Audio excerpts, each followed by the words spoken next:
What's up, everybody? Welcome back to the Martian and Ozzy podcast. I'm the Martian, joined by my co-host, as always, Ozzy. This week, we're going to be talking about the UFC 275 pay-per-view going down from Singapore, the first pay-per-view taking place in Singapore in UFC history, and it's a pretty fun card. I'm looking forward to it. Ozzy, how we doing this week, my man? Awesome. Yeah, pay-per-view week, back this week, a little bit of I think I don't know when the last pay I guess we're 1 month from the last pay-per-view. So yeah, more relevant fighters on it. Yuri Prochazka at the top of it. Obviously probably one of the more exciting guys overall in the division and yeah, just hitting the stretch now with UFC events literally every week. So yeah, excited to be in a good groove and get started with a ton of UFC fights overall across the road to UFC and the pay-per-view as well. Yeah, not the strongest prelims, definitely on the weaker side. A lot of Asian and Australian fighters on the card, some guys that don't fight too often. But the main card, I think it's structured pretty well. Jack Della getting his pay-per-view debut. Cobb Bontorin should be fun. The rematch of Joanna and Zhang will be fun. So good card ahead. But before we jump into this card, quick recap of last week. I lost about a unit, 0.96 units. Um, Zalgas was obviously the very disappointing loss there. Definitely should have got that decision. I'm sure it probably made or break your night as well. So how'd you do last week, Ozzy? Yeah, down 3.43 units. Obviously the Zalgas, that just win loss makes or breaks the night, basically overall. And then other than that, I mean, at the St. Denis, over I felt like an okay bet overall, but I just expected Stolze to be able to retain his guard a bit better than that. But he was just taken down with way too much time left in the round overall to defend. But other than that, I mean, a lot of my picks, are pretty solid. Silva, Tony Gravely. Overall, obviously Zalgas was the right side to be on. And I guess there were a few other coin flip fights like the Carolina, being on her side as opposed to Felice Herring. So I thought the reads overall were all right, but yeah, losing the biggest play in August is always gonna be you're gonna usually come away with a L. Yeah, he was at minus 300 something in round three. I mean, pretty bad decision there, widely regarded. Speaking of bad decisions, I got a little lucky with my best bet of the week, Joe Solecki. Never in doubt there. That was These crazy judges, lucky. no That was draws in crazy eight, lucky. no draws in 8 months since Grant Dawson's draw. So that Yeah, streak is going alive. I'm happy for Joe. Hopefully they match him up. I think he should get maybe like Thiago Moises. Moises is Are fighting you happy for you me know as well for winning the bet? Oh yeah, yeah, yeah. Okay, Oh bet yeah, bet. yeah, yeah, for sure. I wasn't on. Yeah, I mean, it was just very fortunate. I mean, I know you would have couldn't expect that, but Joe's fighting these close fights, so you get the benefit of the doubt sometimes. Or I don't know how the fuck he won that fight to be honest, but that was interesting. Even if he didn't get the point deducted though, Joe won. So that's like the funny part Yeah. that he didn't even need that. So whatever. I got lucky on one, we got burned on one. But that's enough about last week. We got some prelims to dive into, man. Some of these fights are really bad, but I'm actually looking forward to them because like they're so bad. And these first two are the epitome of that. All right, let's Women's go. featherweight, great division. We got Jocelyn Edwards, Ramona Pascual. And the odds for this one, Edwards minus 161, Pascual plus 141. I'll keep this one pretty simple. I mean, this Edwards woman, her takedown defense and her grappling is just so bad. I think betting her as a favorite in the UFC is crazy. And this Pascual woman came in, got her ass kicked by Nunes in her last fight, but she hit a few takedowns in that fight. She had two nice takedowns. She kept top position. She seems like a decent grappler. And based on that alone, it's dog or pass. I mean, Jessica Rose Clark is past her prime. Her knees are shot. She's not even a good grappler, and she 30-27 Edwards in the grappling, which is easy takedowns. So I mean, Edwards is a terrible grappler, and Pascual is durable. She's going to be eating punches on the feet. She'll walk through them. She'll get a takedown. So the play here is probably going to be Pascual at plus money. I don't know if I'll work up the courage to actually bet her, but no way you could be laying favorite chalk on Edwards. Yeah, I mean, unfortunately, I played Pascual against Nunes. I don't know what I was thinking. I just thought that maybe she could just get an early takedown and hold her down for the rest of the round. But I mean, obviously, I would agree. I mean, Edwards is just very wild with her strikes.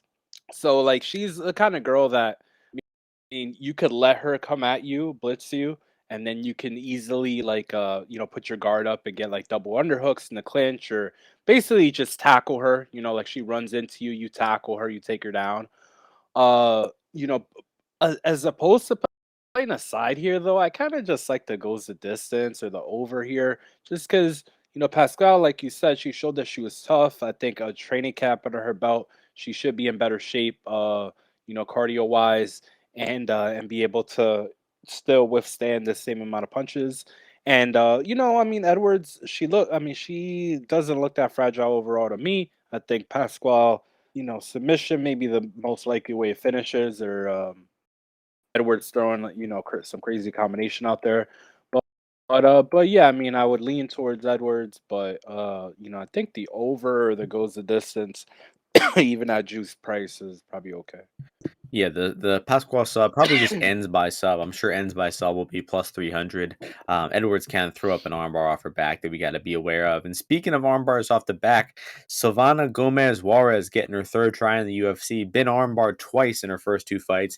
Na Liang is her opponent. This is going to be an electrifying fight. Juarez minus 131, Na Liang plus 111. So Argentina versus China here, Ozzy. What's the pick? Yeah, Argentina versus China, obviously another big time rivalry. Read up on it. Read up on it. But yeah, I mean, it's a pretty funny fight overall, just because it's both appropriate and like kind of like all right, like Silvana Gomez Juarez, like we have a Chinese girl who only wins by armbar. Let's match you up with her on this Singapore card. It's just like so funny how it all works out. But because it's just so women's MMA, but it's also like so Chinese women's MMA at the same time. It's just so funny. So anyway, I mean Gomez Juarez, like she's on my forever shit list for getting armbarred in that last fight. I had big dollars on her, which is a crazy thing to say, but I had pretty decent money on her to win that fight. Like I would have shipped a good amount, let's just say. It's a fine bet. that plus that plus money against what's her name. The And Marvel. I just couldn't believe that this girl went back into her guard. So she clearly does not have a brain, even at her advanced age. So I like Nali Yang here. I mean, Nali Yang, she's pretty sloppy, but I mean that fight against Carnelosi was just a weird fight. Like I don't know if it really should have got stopped there. I think like language barrier, like Nali Yang was, I don't know, it was a weird fight. But I think Nali Yang, I mean, she's pretty tough overall. Even if this girl does drop her, like she did her last opponent, I feel like Nali Yang can still, finish her, get an armbar, get a submission, get on top. So I'm not betting this. Don't get me wrong, at all.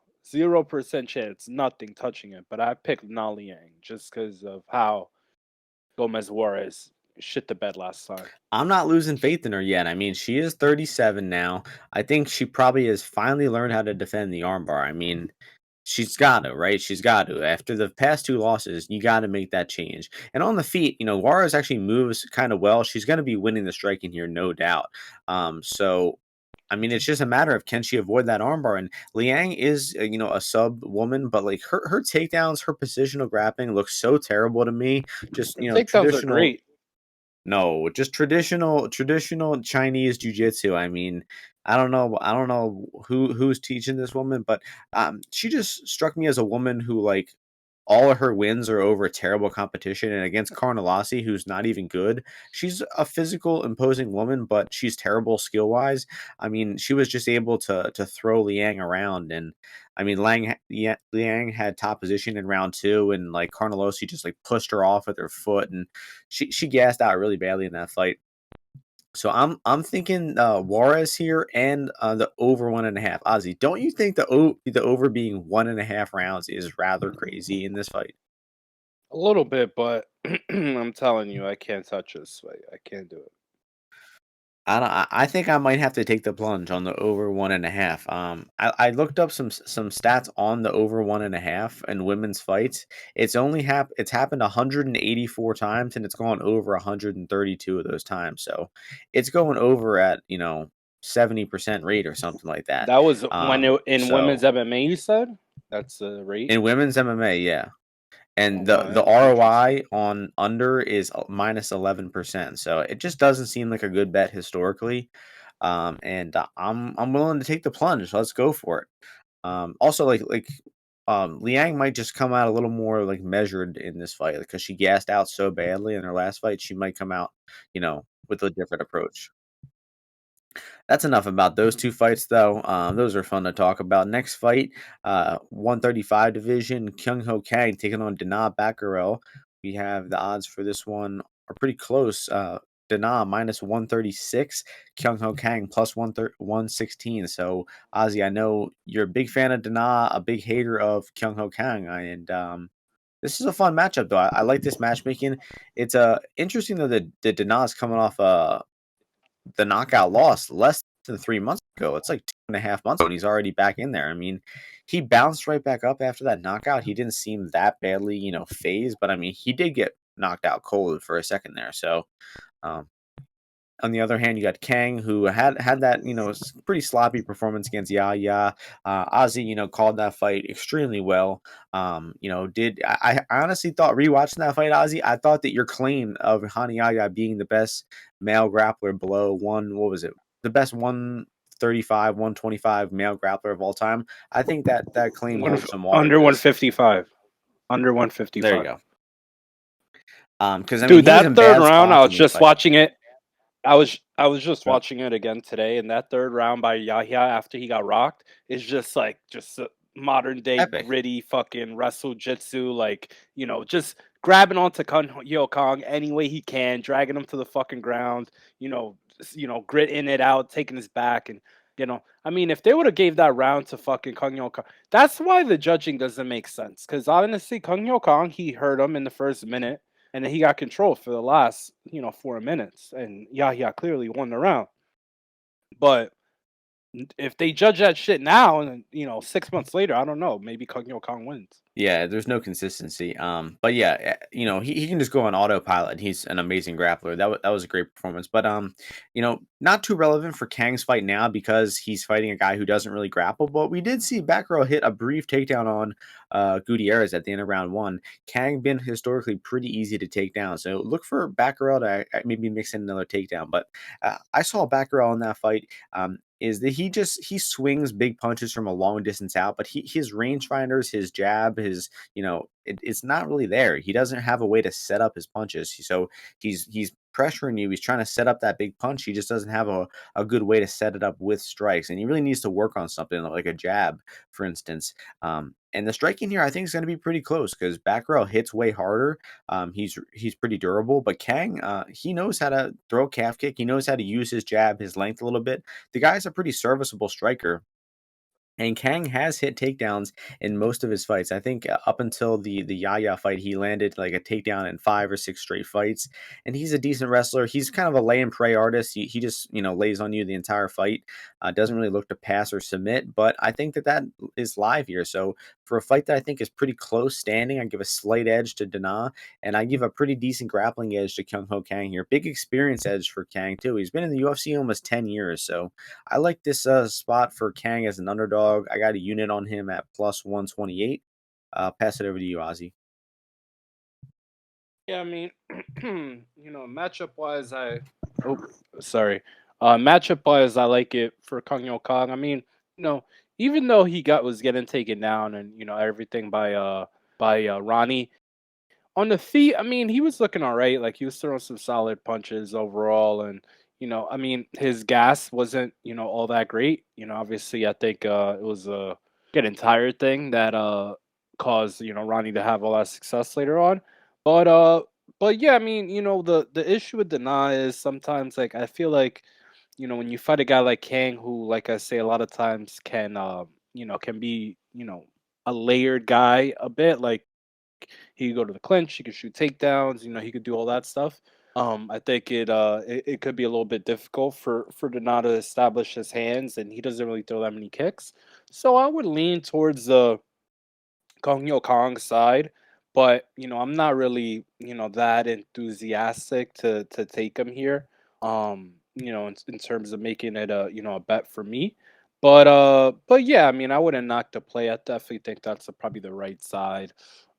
Just because I think it's gonna be a close fight overall. So that's I'm kind of looking at the goes the distance in this fight, just because I think both guys are pretty evenly matched, and the power shots. I don't think Kang is gonna be there to for them to be exchanged in too many power shots.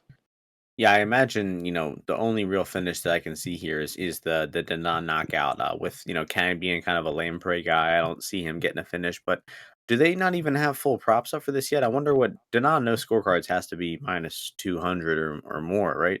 Um, let's see. Yeah, minus 200 exactly. Honestly, there could be value on that. Kang does not finish guys. Um, they have this must be a mistake. On Bet Online, they have Kang plus 3.5 at minus 130. Um, Maybe I should keep that to myself. Well, if that's still up when you guys are listening to this, hit that line, because this dude is always in close fights. Moving on, another close fight, welterweight division. Jake Matthews taking on Andre Fialho. Fialho taking the UFC by storm a bit these past few months. Fialho minus 140, Jake Matthews plus 120. Ozzy, your thoughts on the first welterweight fight on the card? I mean, I don't like Jake Matthews. I mean, this guy. I mean, he's like perpetually around like the top 15 to top 25. But I mean, he's kind of like a geek. I don't know. He does not mix the martial arts very well. I think that he was coddled for a long time, and then they gave him the Sean Brady fight just to. I mean, nobody wants to fight Sean Brady. It's very evident. This guy's been having to sit out, plenty of times. I was just looking at the welterweight like matchups, and every time I was matching them up, like Sean Brady was the last, like outside looking in, and he literally can't fight anybody. So they gave him the Matthews. Those kind of like they didn't give a fuck about Matthews anymore, and they're like, "Yo, Sean, fuck this dude up." But yeah, I mean, like Jake Matthews, he doesn't throw that many punches, man. He doesn't go for that many takedowns. He doesn't go for submissions once he does. He's like an in and out kind of guy. I think the same kind of way that he fought Emil Meek, I think guys were saying is how he's gonna do Andre. Basically, he's gonna have Andre like kind of like come in, and then he's gonna try and tackle him. Once he does close the distance a lot. But I just think that I think that the intensity, the amount of strikes that, Andre Fiallo does throw, at a guy like Jake Matthews is just gonna be enough for him overall. Like, I think the issue here is people think that Andre can't really win a decision, which I mean, come on, like the thing is like Jake Matthews, even if you are low on Andre Fiallo's cardio and and all that being considered, like even if he's not working that much, the other guy he's facing is Jake Matthews. Like Jake Matthews is not going to run away with any fight, whether it be he gets a takedown early in the round or late in the round, or it's a close fight where Andre's volume is falling off. Like Jake Matthews is not the guy to pull away from a fight. Like the most strikes he's ever landed was against Jing Liang, which is 63 in a fucking 5 round in a 3 round fight. Like this guy's not active. He's got no real power. I mean, his wrestling is not that high level, and he's been off for over a year. So I mean, this price is going down. I don't want to lay too much juice on, Andre just because he's a little wishy washy. But under minus 130, that's what I'm trying to get under minus 130. Because I definitely favor him in this fight, and Jake Matthews is not my kind of guy. Yeah, I'm mostly in agreement there. I mean, I think if Matthews, fights to his fullest potential, he could give Fialho problems, but he never does that. The guy never mixes it up. He just doesn't really have that killer instinct in him. I mean, I think, he's a guy who's just been, pushed into this career, and he's a decent athlete. He's a decent skilled guy. He just doesn't really know how to pull it together, and he doesn't seem like he really like has that tenacity to win fights at times. While Fialho is, in pretty crazy fights, this dude has, wicked power in his hands, and nobody can deny this dude. It has just bricks for hands in both hands that he's been connecting on guys and putting them out. And I think he's steadily getting better. I mean, if you watch the some of his PFL fights, he fought a really bad fight like Titan FC 2 years ago. He's getting better fight to fight. He's very active the past few months. This is his fourth fight in the UFC, by far the most active guy in the UFC this year. And I'm interested to see what improvements he continues to make. I don't really love the fact that he's fighting so often. You don't have a whole lot of room to improve in between, but um, I think his takedown defense looked pretty bad in the Franco fight back in the PFL. But that was 3 years ago, I think. I'm sure he's been getting better. I mean, apparently he didn't even like speak English back then, and he's already speaking English, a lot better. And I'm sure this dude is just learning a ton, training at Sanford. He's getting a lot better, and I think his takedown defense will be better here. Matthews is just gonna have to hit an open space takedown, honestly. He's gonna have to time a really good double leg, and, that's really Matthews' way to win. He needs to hit multiple takedowns here, and even if he gets those takedowns, he doesn't do a whole lot from top position, so we see rounds like this all the time where a guy wins 3 or 4 minutes in the grappling, and then the guy gets up and the guy on bottom lands a few strikes, and Fialho could easily swing these rounds back because he's just a way more damaging hitter, so I see the path to victory for Matthews with the wrestling. It's I'm not confident in Fialho's takedown defense at all. There's no real evidence that his takedown defense has improved. So, I'd be skeptical of laying the chalk here on Fialho, but I'm definitely cheering for Fialho to win. I mean, he's the way more exciting fighter, and Matthews is just always underwhelming. Never been a fan of the guy. So, it'll be a close decision on either side here. I'm leaning more towards the over than I am the under here, though, Ozzy, to disagree on that one. But enough about this fight.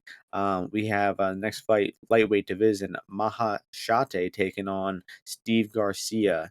The line for this one, Steve Garcia minus 175, Maheshate plus 150. So Garcia has been getting some pretty steady action the past few days. And he is the UFC tested guy. We have seen him, in the UFC fights.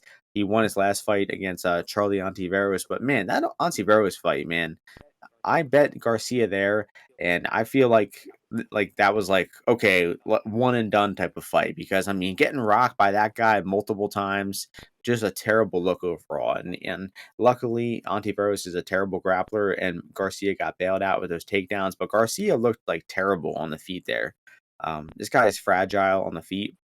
And Maheshate looks like a pretty solid striker to me. I mean, one of the better Chinese fighters I've seen come off the contender series.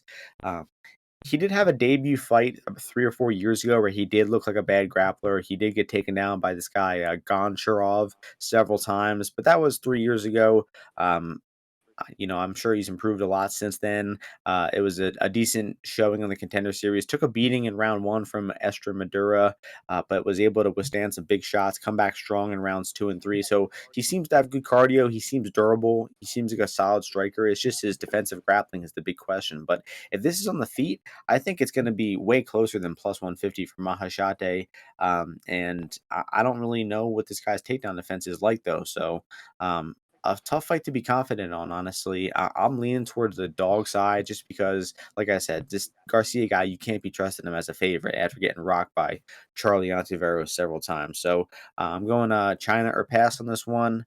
Um, Garcia, one of two American fighters in the card, he might take an L here in Singapore. This is a funny fight because Mahashate is a fucking savage, and I love this contender fight. I've watched that shit like 3 times, um, but by then I had given up on contender series. But overall, I mean, this dude's, I mean, he's a fucking unit for a 155er. He's like 6 feet tall, or how tall is he? Is he over 6? Yeah, he's 6 feet, and I don't know. I mean, he could be maybe like closer to, Yeah, they're both yeah, he six could foot. be closer to 6'1". He's just a unit. He threw some solid strikes. I mean, he's got a chin on him. Obviously, he doesn't quit. He's a crazy fucking, crazy dude in there exchanging strikes. And I mean, I think that like his grappling overall though is better than that than Oliver Ontiveros or whatever his name is. And I think his striking is much better. And the thing with Steve is Steve has not fought that many 155ers because I mean this dude used to fight at 135. Um, You know, he fucking fought Joe Warren back in the day. But I mean, so he has not. He's always been a weight bully. Like he's always cut tons of weight, and now he's only fighting 155ers, and then he got hit by one in Ontiveros, and that's maybe why he almost went to sleep a little bit there.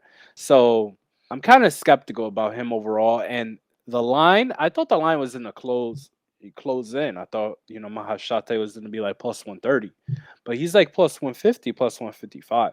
So I think as a dog, just because I still don't have any. I mean, not that I don't have any action yet, but not definitive action. I think the underdog shot on Maheshate is pretty solid overall. And let me see the over. So they're expecting this to get finished, and I feel like Maheshate is just not really gonna get KO'd by Steve Garcia. Don't get me wrong, Steve Garcia is a savage, but I don't know if he's gonna fight smart 2 times in a row. One, and then two, if it's gonna be so easy for him to get these takedowns. So I'll go with Maheshate. Yeah, I mean, with Ontiveros, there was like a lot of like proof of fights where he looked like a terrible grappler. But this guy, Mahashate, has only looked like a bad grappler one time in his pro debut 3 years ago against a Russian guy who's, 4-1 now. So he's a decent fighter. So I think that people are just, jumping the gun a bit too early on Mahashate being a bad grappler. Um, but next Like fight, other than the 145. Ontiveros Go fight, ahead. other than the Ontiveros fight, like there the last 3 wins before that for Garcia, he had or 4 fights, he had a weight advantage over his opponent. As in he either missed weight or they gave him a catch weight of so you know what I mean? So and that like he fought a few of them at 140 as well. So he's definitely a weight bully for I think sure. he trains at Jackson Wing too, which is always a bad sign. Um, Little sketchy. and Yeah, but let's go move on. Yeah. Next fight, featherweight division, should be a fun striking fight here. Sung-Woo Choi taking on Josh-Culibao. The line for this one, Choi is minus 230, Culibao plus 195. Any thoughts on this one, Ozzy? Yeah, 145ers, both with you know, I don't know, both with power, but just both been in fun fights. They're pretty active overall. I think that Culibao, he's shown. I mean, I think he's definitely the more underrated of the two. Has had, less relevant fights, but has like a little bit more maybe of the well-rounded game. He's a Gemini as well, which I love. His birthday is right before mine. And he won his last fight by just keeping the fight on the feet. And I just saw he looked a lot improved there. I mean, I thought the Jordan fight was a good one for him as well. But I mean, I think he's kind of live here at plus 195 or so. I think the skill wise they match up pretty good. I mean, Kolubao has a decent chin. I think on the feet, his striking defense is not that bad. And he could definitely probably deny some of the big shots for Choi, and then maybe mix it up, fight this fight in the clinch a little bit. Look for takedowns overall. But I think this is a much closer fight. I'm not gonna say it's a pick 'em fight because I do favor Choi on the feet. I think he does throw to like the legs. Excuse me, a little bit better, but Culibao mixes it up MMA wise better. But I think they're pretty well matched, and both are pretty tough. So I'm looking at the goes the distance and the over here, which I think the over is it's like minus 130 right now, 135. So 130, I see a 127. So I lean that way just because I think I don't think these guys are rushing in there too much. They're both have a few UFC fights under their belt. Kulabao his last 2 fights have gone the distance. And Choi, he got submitted his last fight, but he's a goes the distance guy as well. So over 2.5. Yeah, so I'm in agreement with your take on the fight going long. I do think it'll probably go over, go to the decision. The odds are pricing this one like uh, Choi is, an incredible knockout artist, and Kulabao has no chin at plus 150 for Choi knockout. I think that's off. I think I like the Choi decision line at plus 180 here. I mean, I really think this is going to be a striker versus striker matchup. I would be pretty surprised to see any grappling here. Choi did hit some brief takedowns in one of his fights. I forget what, or I think he hit some on Gavin Tucker briefly, and then he also hit some on somebody else. I'm pulling it up here. On Zalal as well. So maybe we see a little takedown from Culibao or from Choi, but to me, I feel like neither are good enough of a grappler to like hold each other down. So I really expect this one to be completely striking. And both guys have decent power. I think it's a little bit of a dangerous over goes the distance here because I think they're going to be trading a little bit, but I trust the chin of both guys. I think they're pretty evenly matched skill wise. I give a slight advantage to Choi. I think he's got maybe a bit of a speed advantage, and I think he might be a bit longer and taller as well. But I think it's just going to be a close striking fight. I don't see a whole lot of upside for Culibao, but I still wouldn't be interested in laying the chalk on Choi for sure at over 200. But I like the goes the distance and the Choi decision line here. I think are both worth some bets. And that's going to us on to the last prelim on the card, the middleweight division.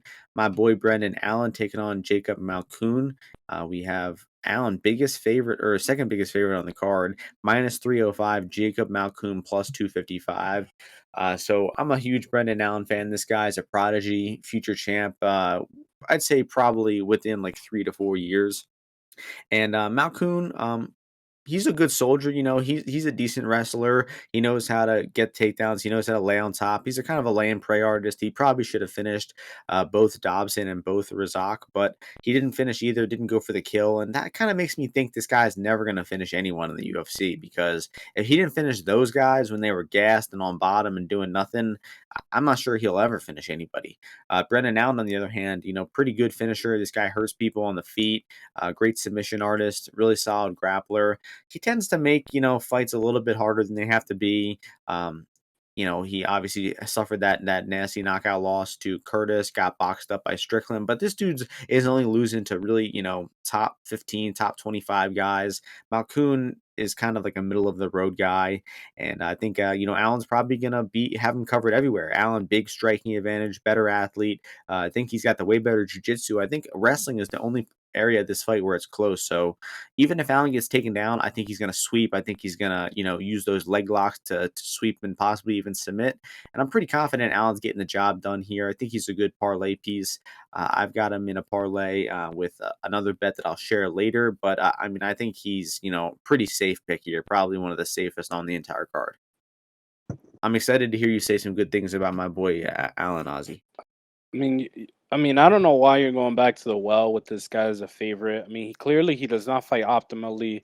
So, I don't know what people are expecting Brendan Allen to do. I think they think that he can box up Jacob Malkoun pretty easily. But when you think about it, this guy's slow. His chin obviously is fading. And they're favoring this fight to, be finished. I just think the lines overall, top to bottom are pretty strange on this fight. I'm not betting on Malkoun for sure, just because, obviously this guy's just like a lamprey artist. Like, I mean, it the lines don't even make sense. They have like Malkoun decision 8-1, go inside the distance 4-1. I don't like how does that? I don't know how that makes sense. Um, Yeah, that doesn't make any sense. doesn't really make sense to me. Like, uh, so yeah, I don't really have a lot on this fight, honestly, but I would definitely never lay juice on Brendan Allen, especially in a fight like this. Like he was just losing to Sam Alvey in a striking fight, um, and then didn't grapple until like very late in the fight. I don't know why you would rely on this I would guy. take Alvey over. I would take Alvey over Malkoun, right? No, I wouldn't, but yeah, sure, you could. Um, So yeah, I don't know why you'd want to bet this guy again. Like he does not fight smart. He's a winner. He's It's never this game fought is about outside of this America. game I is don't think about either. picking winners. This game is about picking winners, and he's gonna win. That's No, all I gotta say. he's looking for this guy, Brendan. I'm telling you, Brendan Allen. He's not all there. I've heard his name brought up multiple times about like fighters wanting to like retire early, retire young. Like I'm 25, I got 25 fights, blah blah blah blah blah. I don't know how into the game this guy is, so definitely a fade for me, if anything. No, but you're not. But you're not pulling the trigger, so he's not that much of a fade. He's definitely Clearly, a fade fighter. No, I mean, obviously, I'm joking. I'm just I'm joking about I'm him just obviously giving you being a the facts. champion, I but don't think this guy is in the game. Like people treat this guy like he's a top 15 middleweight. I've said it multiple times. He is definitely not. you talk about this often. The fighters get favors. They get a few fighters to sign as favors. Malkoun is a favor fighter. He didn't get here on merit. He's won multiple. He's won all his fights except for that one. But his game plan being grappling, he's just going into Brendan's A game as well. And But Brendan Brendan now starts an A slowing tier down, and grappler. he just lays on his back. Like I mean, Brendan Allen. That's the thing. Brendan Allen will go on his back, and the way he'll get out, he's fighting fucking Kevin Holland, who's super sloppy or GM. He fight GM3? He fought GM3, right? He No, didn't fight no, it GM3, didn't. but whatever. He fought Dawkins. He's on the fucking ground, and the guys are letting him up. Malkoun's gonna like stick to him like glue and hold him down. So he better not get put on bottom. Is all I'm saying, because I don't think he's I getting think back up. he'll Hulk Malkoun if he's on bottom. Sure. All right, next fight, first fight, main card. Fun spot to start off the main card. Polar opposite fighters here. You got the offensive machine, Jack Della Maddalena, and then you got the decision machine, Ramazan-Emeev. The line for this one, Jack is the favorite, getting pretty good action this week, -151, and Ramazan-Emeev +131. So you going with the new untested prospect, or you going with the old veteran here, Ozzy? Hell no, I'm not going Jack Della Maddalena. I mean, I think he's got some good skills. Obviously he could fight both stances. He finds the chin a lot. He's got a diverse amount of strikes. But I mean, you're freaking 10 fights, right? How many fights do you have?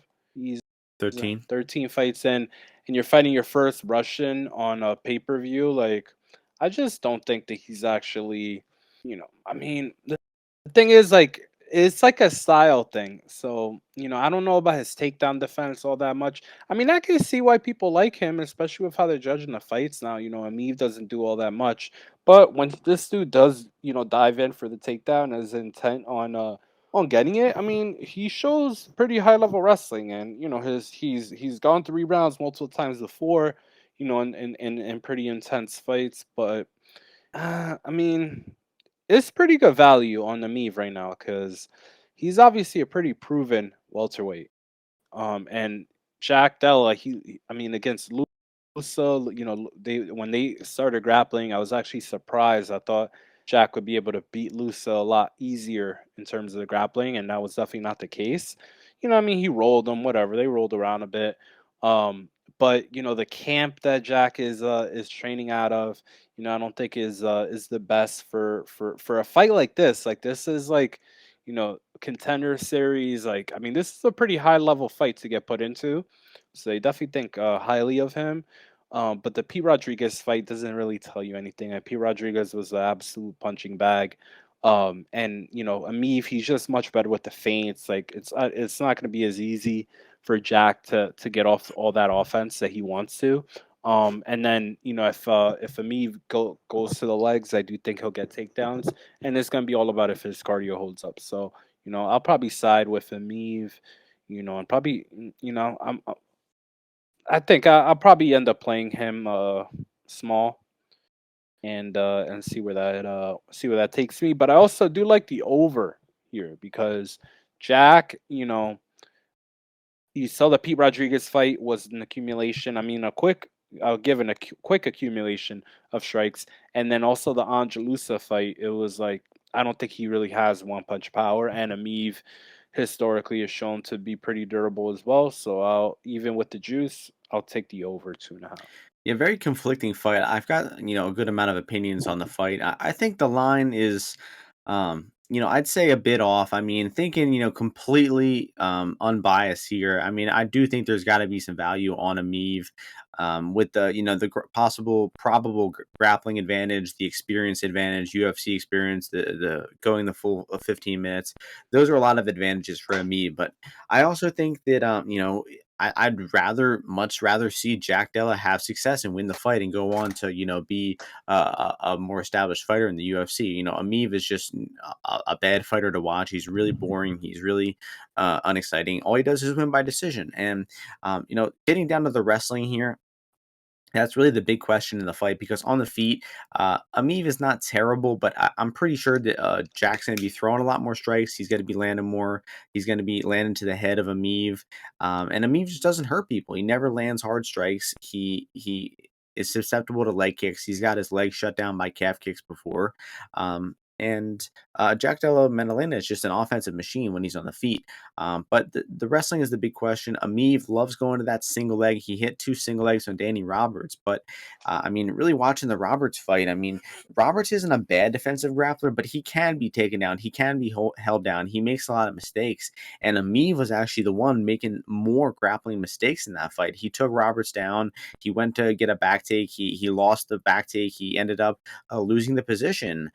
So he really didn't have a whole lot of grappling success at all in that fight. And he also doesn't land a whole lot of strikes. And that's why he got, kind of hosed in that fight. Pretty controversial decision. I mean, Emeev probably deserved the first two rounds, but this guy just doesn't put a stamp on the judges. I mean, he lost a split decision in his last fight. The Zawada fight probably shouldn't have been a split decision at all, and that was somehow a split. So I think the judges just don't like this guy's style.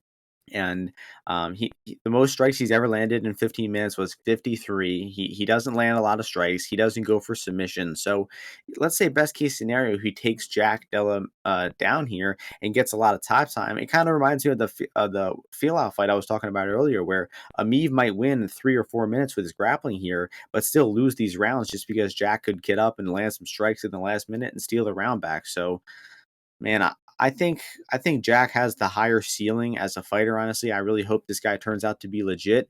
And I mean, last thing I'll say is his takedown defense. People will point to the Lusa fight. Oh, he slipped. He got taken down. He got put in an arm triangle. Well, he defended a locked in arm triangle. He got back up to the feet, and he won that round unanimously. So that shows me this guy, he makes up for those mistakes, and he lands a whole lot of strikes. He wins rounds. He's got good cardio, and he had some bad grappling in the regional scene, but that was years and years ago. He's gotten a lot better since then. That's kind of the theme of this card. A mistake I've been making lately is like thinking, oh, this fighter showed a weakness years and years back. They're still going to have that same weakness. But I'm kind of undervaluing these guys improving, and they are improving a lot, and you got to factor that in. So I'll be picking Jack here. No bet so far. But One Emeev other sadly thing, is probably the betting side. yeah, one other thing, I'm getting conflicting reports. This is actually really funny.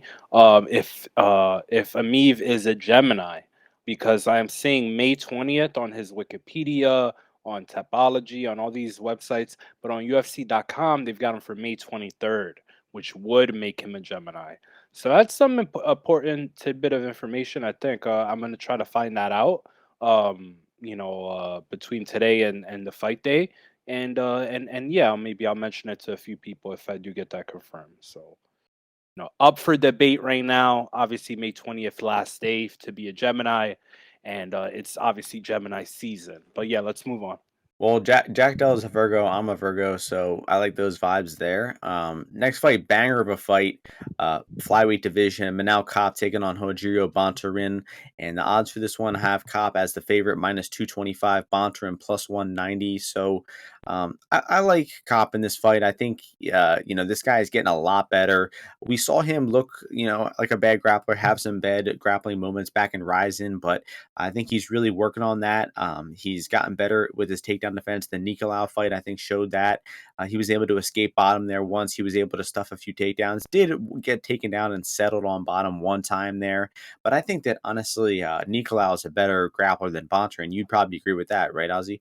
Yeah, definitely. Um, he Yeah, so I mean, Bontorin can hit takedowns. He can get a back take control guys, but he tends to slow down when he does that. He somehow slowed down versus the Weasel Royval and found a way to lose that close decision there. I just don't think this guy's gas tank is that good, especially when pushed in higher paced fights. But that also brings up the concern with Cop. Is his criticism has been he doesn't let it go. He doesn't have the best output. He's been in close fights. The Pantoja fight, the Nicolau fight were both decisions that he could have won, but he just didn't quite do enough there. But the Zumagulov fight I think was a slight improvement. He smashed Zumagulov with calf kicks. He bombed on him with punches.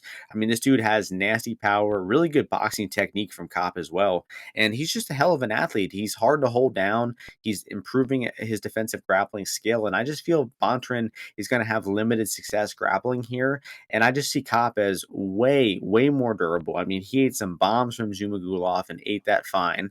And Bontorin, we have seen hurt a little bit. I think that Kape is just a better boxer, more durable, better athlete. I think the fight favors him the longer it goes as well. So it might be a close round one. Bontorin might get a takedown. Sup, everybody? We have our weekly audio issue. So I was saying the Bontorin has a decent chance to win round one. He might get takedowns, but I think he's going to slow down. And I think Kape is actually going to probably knock him out in these later rounds. So I think those late knockout props are a good bet for Kape. The Now, I might goods, get a man. I forget who they had on these guys. They had Cop fighting. Who? Sumadurgi. I was like, fuck. Like, how could that?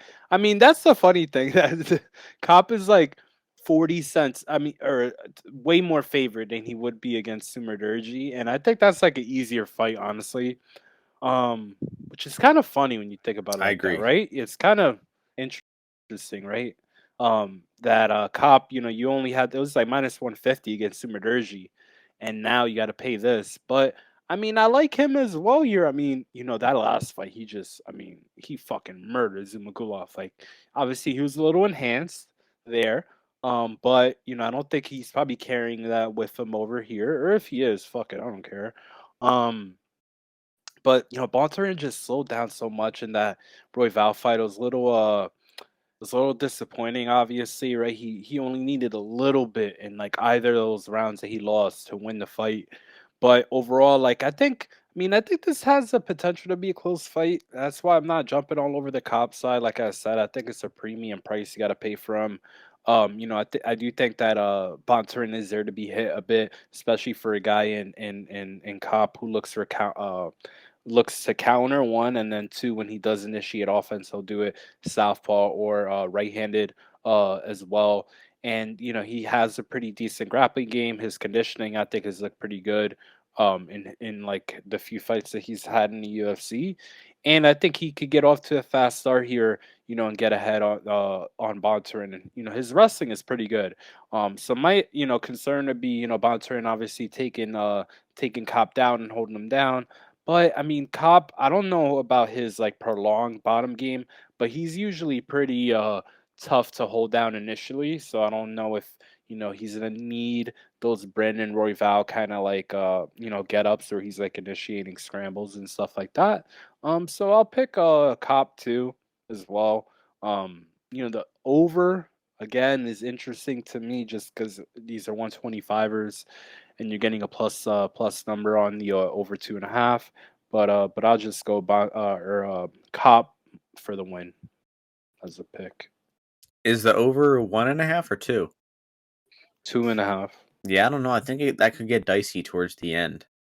It could definitely. I mean, Bontorin, he's gonna try to grapple. I think a lot, but I don't know. I mean, he looked good. He's looked good in a few of his fights. So Bontorin's definitely not like Not a bad fighter at all. No. dead. Yeah, no, he's not definitely I would dead in say this fight. starts So round three minus 110 is probably a little better. Only 20 cents difference, and you get 2.5 minutes. Because round three, I think it should look pretty lopsided for Cop because uh, Bontorin slows down, so could get hairy there late. Next fight, women's strawweight rematch of the greatest women's fight ever, the Queen Joanna and JJ taking on Weili Zhang. The betting line for this one, Zhang is the favorite, minus 173, Joanna plus 148. So 27-month layoff for Joanna here, Ozzy. Does that scare you into not picking her, or are you going with the better fighter anyway?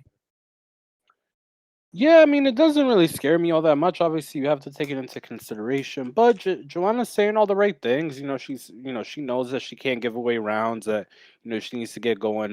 Right away. I mean, she looks pretty tight on pads. Honestly, I know that she's been training for this fight for a long time.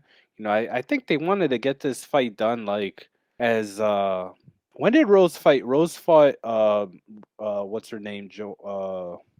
Zhang, Zhang in November, yeah. right? It was in November. So yeah, I mean, I think that Joanna was trying to fight this girl in like since like April or March. So she's been training a lot. I think that she's in shape. I think she's ready. I mean, this girl has so many previous fights to UFC as well. Like not like including like kickboxing and stuff like that. That a break for her. I don't think is that bad. I think it's gonna be common that you're gonna see this in the next few years in MMA is that like there has to be someone who like um takes the longevity, like takes the torch, like extends the career, right? So you're seeing it in these other weight classes, right? Like Glover and whatever, like let's say Figueiredo even, right? He's like 34 at 125. So you're gonna see on the women's side soon some of these girls that are maybe a little older that are doing a little bit better than you think at a more advanced age. And why can't Joanna, who is a pioneer in women's MMA, be the first girl to fight, a little bit, be high level, between 35 to 40. I definitely think, that could happen. She's probably going to be on a fight like two times a year, plan at worst. So, I think that she has like, maybe like 5 to 6 more fights in her at the tip top level, which should translate to like maybe like 3 years overall. But going into the matchup, I think that Joanna, her kick game, I think is pretty solid. I think I saw some regression in Wei Lee's overall striking game, in these past two fights against Rose. Obviously it being 3 rounds is a concern, but I just feel like if Joanna, knowing that it's a 3 round fight, is a little bit more defensively present. I think she's gonna be able to just heighten her overall advantage. I think that the damage that Whaley was putting out in the first fight was encouraging Joanna to maybe take a little bit more risk, and that's why you saw her get clipped on a few times. But I think if she's actually fighting smart and to the best of her capabilities, she's probably able to cut in on the opportunities that Zhang has. Like I said, I think that Zhang, with the wrestling and the grappling and all that, how that's been a focus for her in her last two fights because she had to fight Rose, has taken away a little bit from her striking. And I don't really know if she's going to be getting that back overall. Like, so, I think that Joanna, she's going to keep it tight. She's going to win this fight, by decision, most likely. So, I'll take her on the money line here. I don't want to get too crazy with it, but I think that this is a incorrect pricing overall, just because, one, I don't think Zhang is going to be able to take Joanna down. And then two, I just pretty much know what I'm going to get from Joanna, unless her chin is, shot, which I got no reason to think that. I'm pretty sure what I'm going to get from her striking wise.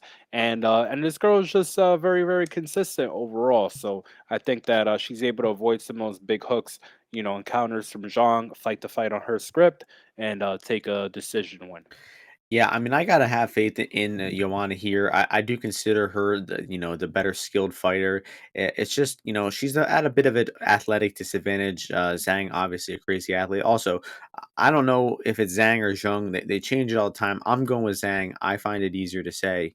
I'm sorry if you're offended, Whaley. I know you're an avid listener, but anyway, the first fight, years back. I mean, I don't know how anybody could say that fight wasn't 50-50. Maybe you can give a 55-45 advantage to one woman, but they have Zhang here at 63, 64%. I think that's a bit disrespectful to Joanna. They're saying they're probably factoring in Joanna has slowed down, but I mean Joanna showed no real signs of slowing versus Zhang. I mean she still looked like a great fighter, offensively, defensively, defensive grappling wise. I mean she looked great in every aspect of that fight. Her cardio was good, her output was good. I mean I didn't see anything really bad from Joanna in that fight, and I think Zhang, massively overperformed. I mean, she never went 5 rounds before, and all of a sudden she was able to go 5 hard rounds against Joanna, who's been 5 rounds, numerous times. And Zhang has continued to impress me. Honestly, I'd say she looked better in the second Rose fight than she ever did. She hit some nice open space takedowns, and I think that's going to be a big factor here because in the first fight you saw Zhang look to hit takedowns against the fence. She'd push Joanna against the cage, and Joanna would defend because she's extremely comfortable defending takedowns with her back against the cage. But in the open space takedowns, it becomes a bit of a different ballgame where Zhang can maybe leverage that athletic advantage, that youth, to maybe get her down in open space. So look out for that here. Look out for Zhang to show off that double leg that she learned, training that fight ready, and that could be a big factor in this fight. But if the fight stays standing, I mean, Joanna is the better skilled striker. I mean, everybody, has to agree with that. Sure, Zhang might hit a little harder, she might punch a little harder, but the overall striking skill, the diversity of strikes, the defense is so much better for Joanna. And Zhang tends to just rely on her crazy athletic attributes. She's super tough. She ate a ton of strikes from Joanna in the first fight, but maybe, that durability is not quite there. We saw her obviously get caught with a head kick and knocked out by Rose. So yeah, I mean, I gotta go with Joanna here. I think the striking favors her. She's gonna be winning the fight on the feet. If the first fight ended after 3 rounds, she would have won a split decision. And I just think that Joanna can win the fight with her striking here. I think her takedown defense should hold up, unless we really see Zhang time a really well timed double leg in the center of the cage. I just gotta trust Joanna here, and the odds. I mean, I'm okay with Zhang being a slight favorite, maybe minus 130 would be okay. But where it's at now, come on, throw some respect on Joanna's name. Give me Joanna at plus 148. Maybe the price will continue to go up. Zhang has actually got some action the past few days. So continue to monitor this price and go Joanna. That'll take us to the co-main event. Shevchenko defending her belt against Talia Santos. Shevchenko, the favorite, minus 600. Santos, plus 400. I'll try to keep this one, short because I don't like analyzing Shevchenko fights. I mean, if we're thinking of a woman to defeat Shevchenko at this point, it should be probably a top heavy grappler, right? She got taken down. Hold on, Ozzy, can you unplug your mic real quick? I'm getting a little echo. We saw Shevchenko struggle against Jennifer Maia. She got taken down and lost around there. Really, that's the weakest that she's looked in the past several years. Since Juliana Pena took her down back in the day. But that's really how Shevchenko is at her most weak is being taken down in the wrestling. And Talia Santos is a pretty strong, capable wrestler. She's taken down and outgrappled her best several opponents: Jillian Robertson, Molly McCann, Roxanne. Even was able to drop and finish. Joanne Wood on the feet, show off her submission game there. And I think I've seen enough from Santos to throw a small dog shot on her here. You don't have to be overly confident. You just have to say, oh, value is value. Small bet on Santos. I took her at plus 500 for a half a unit. Don't have to think too much about it. I mean, I'm just tired of Shevchenko. I want to see her lose, and getting a semi competent wrestler against her is good enough at plus 500 for me. I mean, if it stays in the feet, Shevchenko is probably going to clown her. She's got a huge speed advantage. Santos is kind of a plodding, slow puncher on the feet. She hits hard. She's got decent boxing, but I mean, I just think the speed, the footwork is going to be way an advantage for Shevchenko. So Talia's got to push the pace, get those takedowns. I mean, she's drawing slim. I'd say her chances, 15, 20%. But that's enough for me for a half unit bet. So go Santos. Hope she pulls off the upset. Um, so I don't have as much disdain for Valentina Shevchenko. I appreciate greatness while it's here. Unlike my friend here. I mean, and Santos, I think she's pretty solid as well. I've won some good, some decent money on her overall in her fights. I think she was underrated, for a bit. And I mean, Shorty is solid. Shorty is definitely solid. She keeps a good guard and a good frame in the stand up. She's got some power. She'll throw to land as well. Like I say a lot of times, sometimes these women's MMA fighters, like, they'll throw a punch at you, and if they had a fucking knife in their hand, it wouldn't do anything to their opponent. And Talia, Talia is definitely not like that. You could ask Joanne Wood, and when she is on the ground, she's not that bad. She's not a bad grappler. She's a pretty good grappler, actually. I definitely think she's better than like Jennifer Maya and some of those other girls that Valentina has butchered. So I'll say it again, man. Was able to win money on Holly Holm beating Ronda and on Juliana beating Amanda Nunes. and you just pick a time when you're gonna fade these girls. You're a little selective, you know what I mean? Like, obviously maybe you don't bet on Lauren Murphy, but you bet on Jessica Andrade and whatever it is, and you don't bet on Jessica I. And but you gotta, even if you don't think that Santos will win, one of these girls has to get Valentina one of these days. Like it has to happen, and Santos is definitely different than some of these other bitches, like Liz Carmouche and Andra. Like these girls are like very Liz Carmouche. Not that she's athletic, but she's stronger. But like between Jennifer Maya, Lauren Murphy, Andrade up a weight class, they don't got the goods physicality wise that Santos has, and that usually is what carries you sometimes in these women's divisions. So obviously, Santos has not fought a southpaw, I don't think, which is pretty big considering that left head kick that Valentina, excuse me, throws from that left hand side. But what's it called?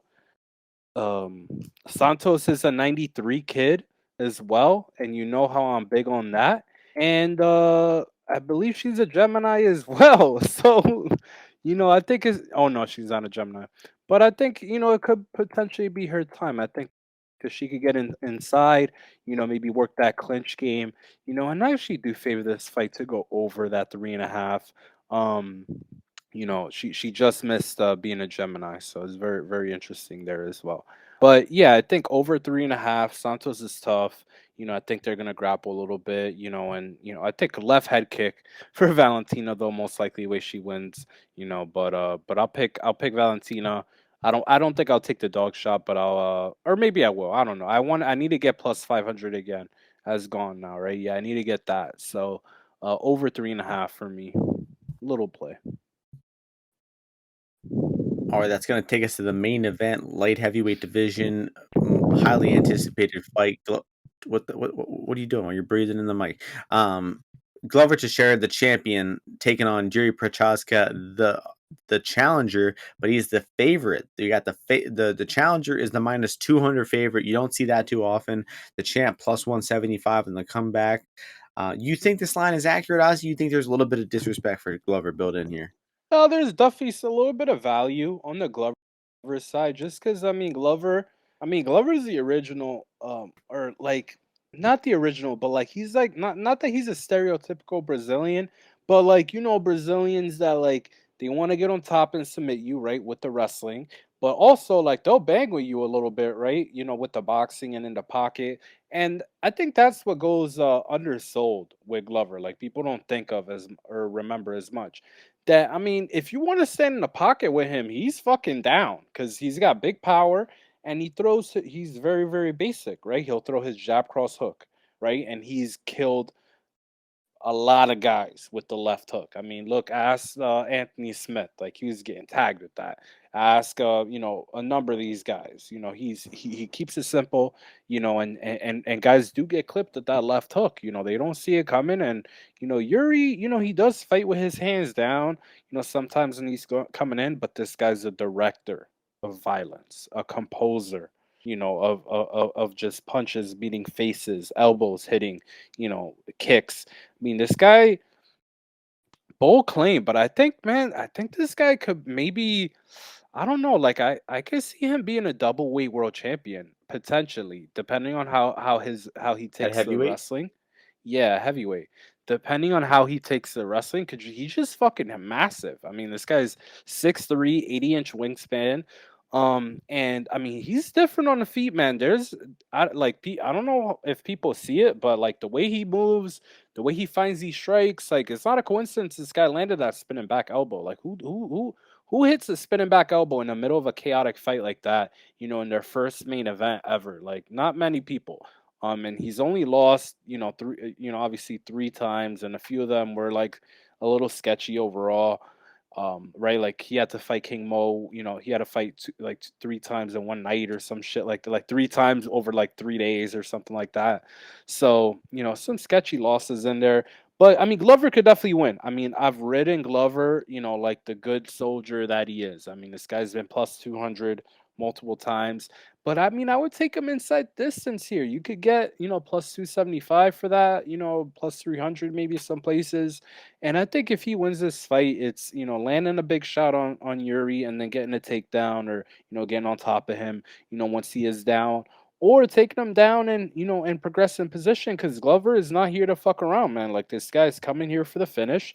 Nikita Krylov is the only person to have been able to survive, grappling with him, right? I think they exchanged some grappling Yeah, positions there, the whole and fight was grappling. yeah, the whole fight was grappling, but Yuri's not gonna be able to do that, and I think Glover knows that, like, at a certain point he needs to, finish this guy because if he is getting tired, I don't know who's getting tired, but like if Glover at any point slows down, I think that Yuri's gonna knock his ass out unless he's gassed too. Just because Glover's just way too slow. Like so, even if he's tired and he slows down from like his normal pace without Yuri being compromised, I think Yuri knocks him out. So I'll still probably pick Yuri just because I want him to. I mean, I love Glover, but I just think that Yuri's has potential to be an all-time great. So I'll pick him. But I think it'll be a good fight. So I think it'll be interesting. Yeah, I mean, two obvious outcomes seem, probable here. Not too much original analysis. Obviously, either Glover takes him down and submits him, or Yuri, hits him on the feet, knocks him out.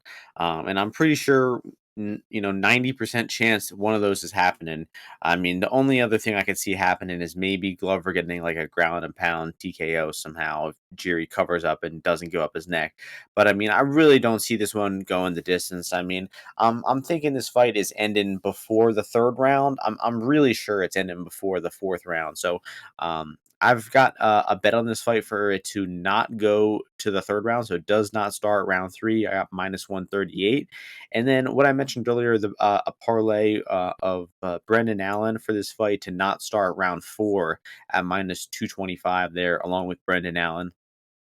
And I just think that it's so inevitable that these guys are going to collide at a high pace, and the striking exchanges are going to be crazy. They're going to, likely be really dangerous for Glover because Jiri is just so much, faster. He's a better athlete. He's more powerful, and he's more durable as well. So I mean, he was eating straight left hands from Dominic Reyes with no issue. I mean, he ate some big shots there.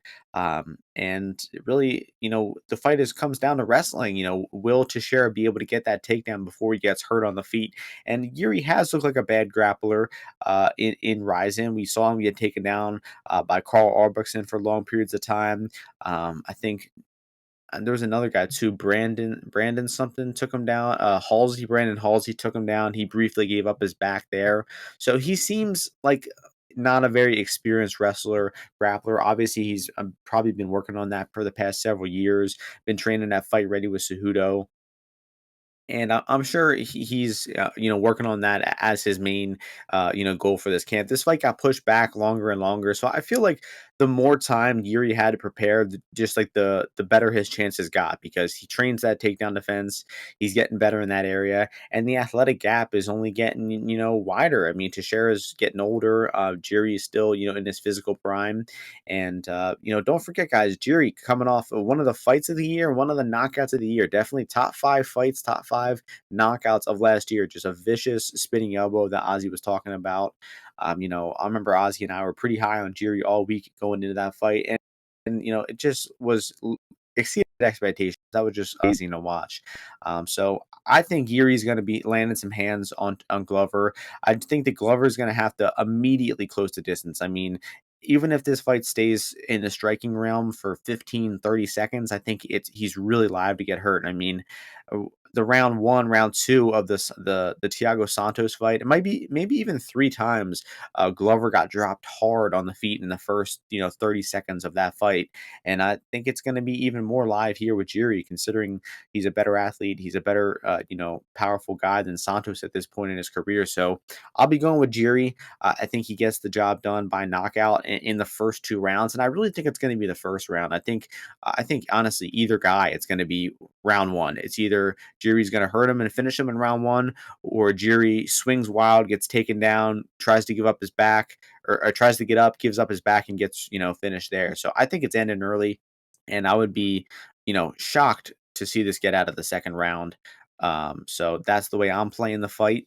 And that'll take us into our best bet parlay of the week. And I'll start this one off because mine is on this fight.